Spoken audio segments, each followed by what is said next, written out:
hit the like, and subscribe button. Welcome, Bout Betters. Hit the like and subscribe button. UFC 259 was fantastic. Incredible event. Edwards versus Muhammad this Saturday, March 13th. Landmines. Lots of problems, lots of difficulties here. Not an easy card to pick nor bet. Right out the gate here, we're going to be seeing Summersberger versus Jason Witt. The money line is Jason Witt at plus 100 with Summersberger at minus 124. Man, Summersberger looked fantastic during the weigh-in. Jason Witt also looked pretty good, but had this kind of sheen or glossiness to his skin. I know guys look different as they tend to cut weight and rehydrate, but he just didn't look correct to me. And I think that's a common theme that you're going to hear from me on my assessment of basically is after the weigh-ins kind of analysis right now. Vegas expects us to go to a decision at minus 125 to go the distance. Who knows if I chop at that? I doubt it. The way Summersberger looked, I'm really expecting Summersberger to finish here. I'm going to take Summersberger on the money line and chase him possibly to finish at plus 240. I'll be happy with that. Hopefully something develops well for me out of that at that particular position. Next fight we have Jinh Frey versus Gloria De Paula. The money line for that is Jinh Frey is at plus 155. She is the underdog versus Gloria De Paula. And again, I watched the weigh-ins, and Gloria De Paula, she's a beautiful in these photos. It did not look like the same person up on stage against Jinh Frey, because Jinh Frey are also very, very, very, very attractive women, and both of these women are very, very dangerous, I'm certain. But Gloria De Paula just looked fantastic. She was ripped, absolutely striking physically. Looked nothing like this cosmetic, doctored UFC press photo. I think that she's going to really handle Jinh Frey. A lot of people, of course, Vegas thinks this isn't going the distance as most women's fights don't.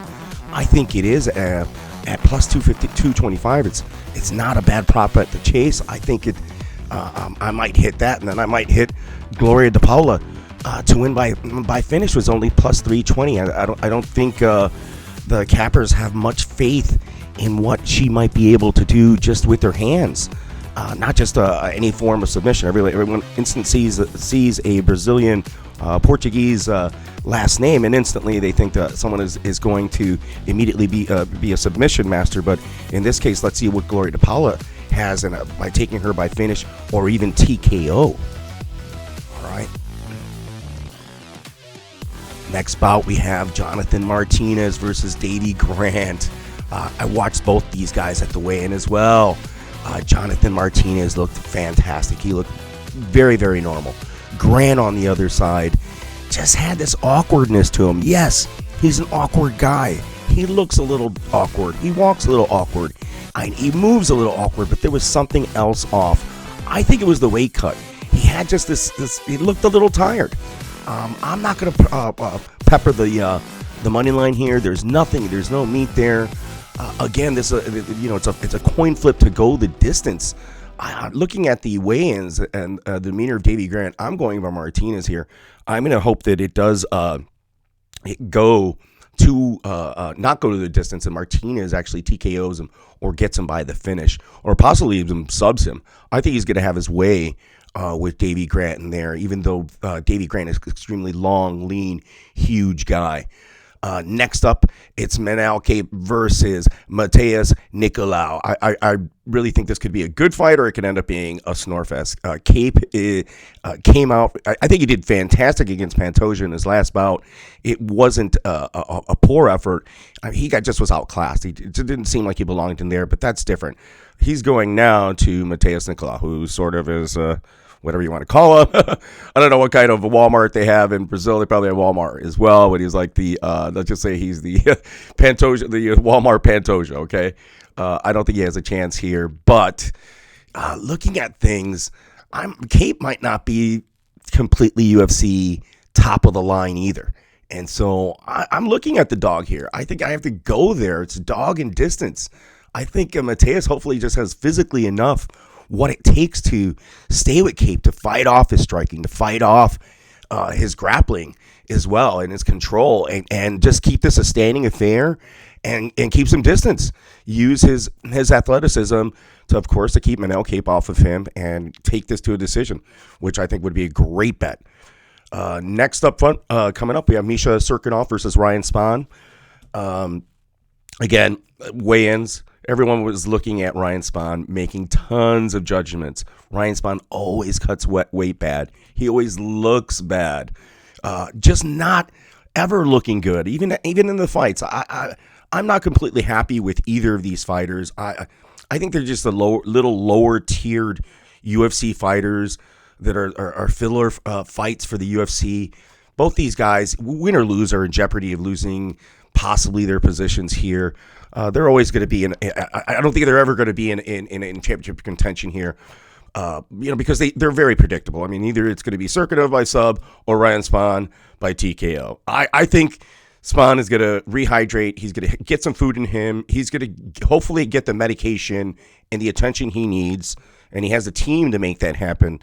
And I think he's going to come out. He's going to be firing, and I'm going to take him by TKO. It pays pretty good. It's just as good as the Misha Serkinov submission. I think it's just pick one or the other. You're going to still, at the end of the night, one of them is going to hit. I think it's going to go that way because you can't pick two. There are too many spaces to win in any of these fights if you look at them. So Eric Anders versus Darren Stewart. Darren Stewart, a slight favorite, if not well favored here against Jaboy Eric Anders. Man, Eric Anders looked huge, and Darren Stewart was ripped, but Eric Anders still towered over Stewart a little bit, which surprised me. I still like Stewart in this bout. Vegas is really seeing this to be, I think, a tiring affair. Anders definitely has just a lot of durability. Stewart, we're not certain if he can finish Anders. I think he can. They think this is going to be a decision position for Stewart. I think it's going to be a finish position by Stewart. I think he could get a TKO against Anders, and I'm hoping that he does. All right. Next fight, Dan Ige and Gavin Tucker. Oh man, remember these fights last week. This is a fight that could have been on last week's card and stacked up to the great performances, particularly Brady and forgive me, that's going to be horrible. I don't recall his name at this moment, but fantastic fighters. Both these guys. I'm probably passing on this fight, but I'm mentioning it and analyzing it, seeing if there's something there for us, because Vegas is leaning to Ige by decision at plus 138, and I'm thinking just that a finish isn't likely in this instance with these guys. I'm not going to say they're not finishers either. Both guys can finish. They still, they both strike well. They're both extremely well-rounded. This is going to be a really, really tough event. I'm hoping for fireworks. If it goes to a finish, like any of the fights at any point, I always enjoy a finish. If it's going to be a decision with these guys really grappling with each other, I'm happy with that too. If a guy's fishing for a submission, trying to work off his back, or even on the top trying to do something to get a finish, I'm happy with that as well. I don't think this is going to be a boring affair at all. I think this could be fight of the night. Really underrated card. I'm hoping that it will definitely catapult the winner into something better. All right. Finally, the main event, Leon Edwards and Belal Muhammad. Belal Muhammad, man, coming in not really short notice. I believe he had, was it 4 weeks that Belal Muhammad had? It was Diego Lima. Please excuse me. It was Diego Lima. So he's coming off a fight with Diego Lima, where Diego Lima did touch him up quite a bit. Even though he won, Belal Muhammad won handedly, but he did some damage on Belal. And Edwards today, if you saw at the weigh-ins, really towered over Belal. He had longer arms, I think Belal has pretty long and lean arms. He looked fantastic as well. And Edwards was still just so much larger. And yes, size isn't shit, but Leon Edwards is really, really skilled. And you couldn't see his legs today. Belal's legs were ripped.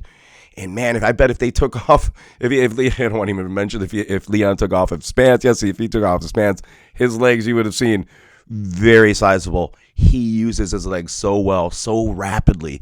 I really think that he might make Belal Muhammad a kicking bag this event. I hate to say it. I'm a Chicagoan myself.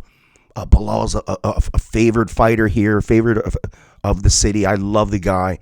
Fantastic person, fantastic fighter.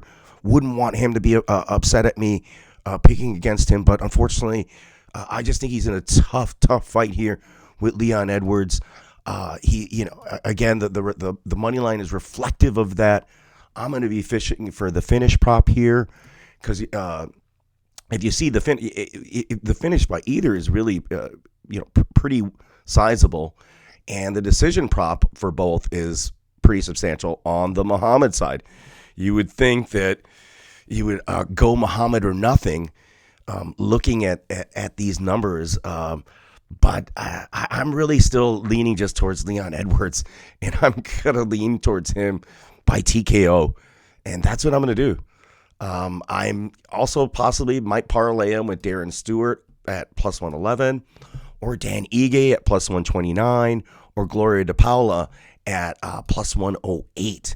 If you just did a $110 Yankee, that $110 Yankee would pay $331, and now the music is turned right back on after just one edit. Again, everyone, thank you so much for sitting through this. If you're sitting through this stuff, I'm amazed. Please like and subscribe. Hit the like button. Say something about any of these things. Happy again. Great weekend. Please have caution this weekend. I'm going to avoid most of these fights. I'm not going to bet most of these things. I'm going to sit back. I'm going to have a beer. I'm going to have a slice of pizza. I might have a chicken wing.